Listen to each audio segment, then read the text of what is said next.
खानापूर तालुक्यातील लोंढा गुंजी रेल्वे मार्गावर अंगडी एक्सप्रेसला रानगव्याने जोरदार धडक दिल्याने तो जागीच मृत झाला. या घटनेमुळे काही काळ रेल्वे वाहतूक ठप्प झाली होती. मिळालेल्या माहितीनुसार बंगळुरूहून बेळगावकडे येत असलेली अंगडी एक्सप्रेस पहाटे सुमारे 5 वाजण्याच्या सुमारास लोंढा गुंजी दरम्यान अचानक थांबली. रेल्वे अचानक थांबल्याने प्रवाशांमध्ये काही काळ घबराट निर्माण झाली. याचवेळी जंगलातून अचानक आलेल्या रानगव्याने वेगात येऊन रेल्वेला धडक दिली आणि तो जागीच मृत झाला. रुळावर त्याचे मोठे शरीर पडल्यामुळे काही काळ तणावाचं वातावरण निर्माण झालं होतं. त्याच रेल्वेमध्ये खानापूरचे आमदार विठ्ठल हलगेकर हेही प्रवास करत होते.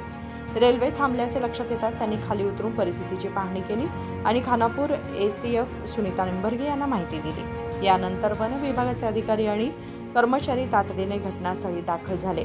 त्यांनी मृत रानगव्याला हटवून रेल्वे मार्ग मोकळा केला आणि पुन्हा रेल्वे वाहतूक सुरळीत करण्यात आली अशी माहिती मिळाली आहे. राशेकर हिरेमठ, KMM मराठी, बेळगाव.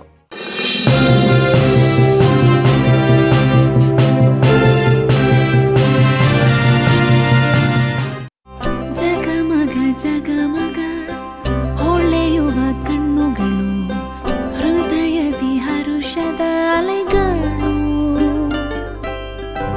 ಬಂದಿದೆ ಶುಭಗಳಿಗೆ ಪ್ರೀತಿಯ ಗಳಿಗೆ, ರೇಷ್ಮೆಯಲ್ಲಿ ಸುತ್ತಿದ ಸ್ವರ್ಣಗಳಿಗೆ. BS Channabasappa and Sons, The Textile Mall, Tilakvadi, Belagavi.